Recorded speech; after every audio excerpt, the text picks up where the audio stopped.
Friends, मैं रजनीपाल Gungun sieving classes में एक बार फिर आपका बहुत बहुत स्वागत करती हूँ। मैं आज आपके लिए बहुत ही इंपॉर्टेंट वीडियो लेकर आई हूँ जो कि सभी लोगों की प्रॉब्लम होती है। सभी लोगों को उसके बारे में जानना जरूरी है क्योंकि मेन ब्लाउज में, कुछ सूटों में शोल्डर और आर्म होल से रिलेटेड प्रॉब्लम होती है। तो इसीलिए मैं आज आपको सीने के हिसाब से शोल्डर और आर्म होल किस प्रकार से निकालना चाहिए और लेना चाहिए उसका चार्ट आपको बताने वाली हूँ, प्लस उसका फॉर्मूला भी आज आपको बताने वाली हूँ कि किस तरीके से आपको छोटे छोटे चेंजेस अपने आप से करने चाहिए ताकि आपकी सिलाई में किसी भी प्रकार की कोई भी दिक्कत ना आए और आपको किसी भी चीज का सामना इसमें ना करना पड़े।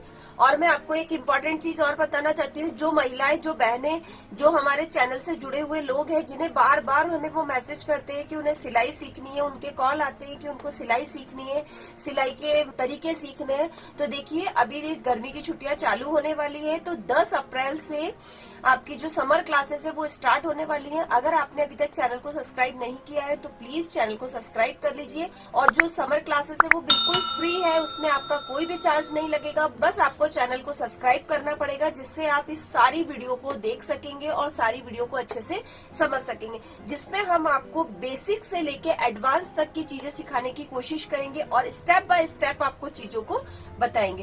प्लीज अगर अभी तक आपने चैनल को सब्सक्राइब नहीं किया है तो प्लीज चैनल को सब्सक्राइब कर लीजिए। अब आते हैं हम अपने वीडियो पर। देखिए, सबसे पहले आपको क्या करना है, किसी भी मेजरमेंट के हिसाब से आपको सीना निकालना है। आपने बॉडी मेजरमेंट लिया हो या ब्लाउज से मेजरमेंट लिया हो, किसी भी प्रकार से जब आप मेजरमेंट लेते हैं तो देखिए सीने का नाप आता है, या तो 32 होगा, 34 होगा, 36 होगा। मैंने हमेशा बताया है, अगर आपका 33 या 35 या 37 इस तरीके के माप आते हैं तो हमेशा आपको 1 इंच बढ़ाकर नाप लेना है और उसे जब फिटिंग लगाते वक्त वो आपको पाव इंच फिटिंग में एडजस्ट करना है। देखिए, उसके बाद दूसरी चीज आती है हमारी, जो मैं आपको अभी चार्ट बता रही हूँ वो बॉडी मेजरमेंट के हिसाब से बता रही हूँ, वो ब्लाउज के नाप के हिसाब से नहीं बता रही हूँ, वो मैं आपको बॉडी मेजरमेंट के हिसाब से बता रही हूँ। अब जब मैं आपको समर क्लासेस स्टार्ट करूंगी उसमें सब चीजें स्टेप बाय स्टेप बताऊंगी, जैसे कि आपको बॉडी मेजरमेंट किस प्रकार लेना चाहिए और आपको ब्लाउज से लूजिंग लेकर किस प्रकार से नाप लेना चाहिए, वो सब चीजें हम उसमें क्लियर करेंगे। अभी मैं आपको पहले वीडियो में ये बता चुकी हूँ, इसलिए मैं आपको बता रही हूँ कि ये हम बॉडी मेजरमेंट के हिसाब से ले रहे हैं। तो देखिए, जैसे हमारा 32 सीना है तो 32 सीना है तो 32 सीने से हम शोल्डर किस प्रकार निकालें और आर्म होल किस प्रकार निकालें। तो देखिए, ब्लाउज और सूट बनाते वक्त जो हमारा फॉर्मूला काम करता है वो क्या होता है, जो सीना होता है, सीने का छठा भाग, सीने का छठा भाग, यानी कि जो भी आपका सीना हो और आप सीने को 6 से भाग देंगे। देखिए, सीने का जो छठा भाग है वो हम लेंगे और छठा भाग का जो माप आएगा वो हमारा माप किसका हो जाएगा, शोल्डर का हो जाएगा। ठीक है, ये आप फॉर्मूला हमेशा दिमाग में बिठाकर रखिए कि जब भी हम सीने के हिसाब से माप ले रहे हैं, हम शोल्डर लेना भूल गए हैं, ब्लाउज हमारे पास आया है और हमने शोल्डर नहीं लिया है, तो आपको क्या करना है, जो भी आपका सीना हो सीने का छठा भाग करना है और छठे भाग का जो माप आएगा वो आपका क्या हो जाएगा, शोल्डर हो जाएगा। देखिए, जैसे कि मैं आपको इसका छोटा सा एक मेथड लेकर बता रही हूँ, जैसे 32 सीना है, 32 का हमने छठा भाग किया तो हमारे पास कितना आएगा, इस तरीके की कोई डिजिट हमारे पास आएगी। तो देखिए, जब भी आपके पास इस तरह की डिजिट आती है तो आपको क्या करना है, जो पॉइंट के पीछे वाला भाग है उसे आपको शोल्डर माप में नहीं जोड़ना है। क्योंकि देखिए, कई बार क्या होता है, अधिकतर ब्लाउज क्या होता है हमारे डीप गले के होते हैं। तो ये जो ब्लाउज के मैं शोल्डर लेने का आपको तरीका बता रही हूँ वो 9 से 10 के बीच में आपका बैक साइड का गला होगा, उसके लिए ये एकदम परफेक्ट चार्ट है। तो इन चीजों का आपको ध्यान रखना है। अगर आप और गला डीप कर रहे हैं तो उसके लिए आपको शोल्डर और कम करना पड़ेगा, लेकिन जो मेन रेगुलर साइज हमारे चलते हैं उसके लिए मैं आपको ये चार्ट समझा रही हूँ। तो जब भी आपका पॉइंट के बाद का कोई भी डिजिट आता है तो आपको उसको डिलीट कर देना है और जो आपके पास में जो मेन सम रहता है वो आपका क्या हो जाएगा, शोल्डर का माप हो जाएगा। आर्म होल का माप किस प्रकार निकाले, जो भी आपका शोल्डर का माप आया है, शोल्डर के माप में आपको आधा इंच जोड़ना है, तो वो आपका क्या हो जाएगा, आर्म होल का माप हो जाएगा। आया समझ में आपको? सीने के हिसाब से शोल्डर और आर्म होल किस प्रकार लेना है, सीने का पहले छठा भाग करना है तो वो आपका शोल्डर का माप हो जाएगा और पॉइंट के बाद की जो भी डिजिट हमारी आती है उसे हमें हटा देना है, क्योंकि हम जो गले की लंबाई कितनी रख रहे हैं, 9 से 10 के बीच में गले की लंबाई रख रहे हैं, इसलिए हमने पॉइंट के बाद वाले सम्स को हटा दिया है। उसके बाद देखिए, शोल्डर हमारा यहाँ पे कितना आया है, शोल्डर जो भी आएगा आपका उसमें आपको आधा इंच जोड़कर आर्म होल का माप निकालना है।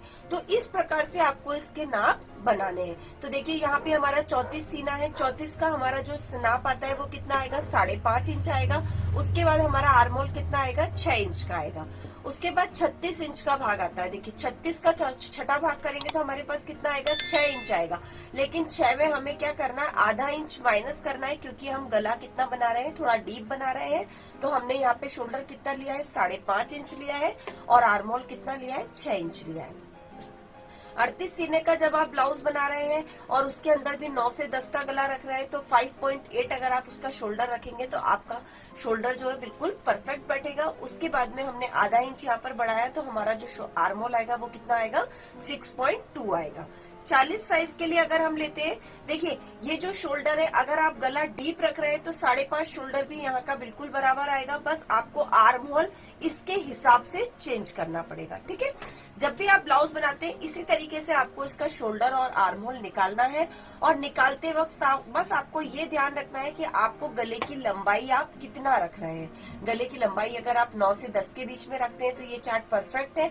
अगर उससे ज्यादा अगर आप डीप गला रखते हैं तो वो डीप गले की भी वीडियो हमने बनाई हुई है, आप डिस्क्रिप्शन में उसका लिंक दिया हुआ है, आप वहां जाकर उसे देख सकते हैं। देखिए मैंने जो आपको ये सीने के हिसाब से शोल्डर और आर्मोल निकालने का तरीका और चार्ट बताया है, फॉर्मूला बताया है, मुझे आशा है कि आपको ये पसंद आएगा। आप इसे फॉलो जरूर करेंगे और अपनी सिलाई से जरूर जोड़ेंगे। अगर फिर भी अगर आपको कोई प्रॉब्लम आती है, फिर भी अगर आपको कोई दिक्कत आती है, तो आप हमें कमेंट कीजिए, हम आपकी प्रॉब्लम्स को दूर करने की कोशिश करेंगे और अच्छे से अच्छे वीडियो आपके लिए लाते रहेंगे। और एक बात वीडियो को एंड करते हुए मैं बताना चाहती हूँ, जो हमारा कॉन्टेस्ट चल रहा था, जिसे हमने 30 मार्च बताया था, लेकिन उस वीडियो पे व्यू भी बहुत कम आए हैं और उसपे जो कमेंट है वो भी बहुत कम आए हैं, तो उसे हमने अभी बढ़ा दिया है, क्योंकि अभी त्योहारों का सीजन चल रहा था।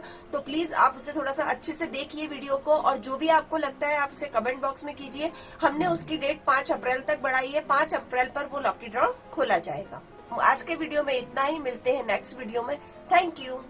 अगर आप सिलाई में एक्सपर्ट बनना चाहते हैं, सिलाई से जुड़ी नई नई चीजें सीखना चाहते हैं, तो आप हमारे चैनल को जल्दी से सब्सक्राइब कर लीजिए, बेल आइकन के बटन को ऑन कर लीजिए, ताकि आने वाली नोटिफिकेशन आपको मिलती